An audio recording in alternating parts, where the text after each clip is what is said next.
হয়ে যায়। ভাগ হচ্ছে বাংলা, একদিকে মুসলিমদের জন্য পূর্ববঙ্গ, অন্যদিকে হিন্দুদের পশ্চিমবঙ্গ।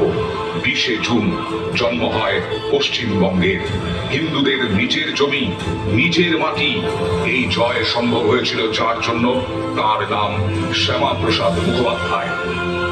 শ্যামাপ্রসাদ মুখোপাধ্যায় বাংলার কৃতি সন্তান, বাঙালি অস্মিতার ধারক বাহক।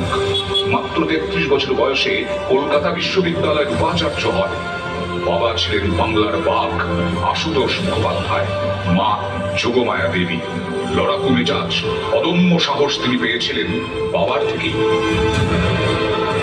শিক্ষাবিদ আশুতোষ মুখোপাধ্যায়ের লড়াকু চেহারা এই বঙ্গদেশ দেখেছিল 1883 সালে। সুরেন্দ্রনাথ বন্দ্যোপাধ্যায়ের গ্রেপ্তারির প্রতিবাদে তুমুল বিক্ষোভ হয়েছিল কলকাতা হাইকোর্টে।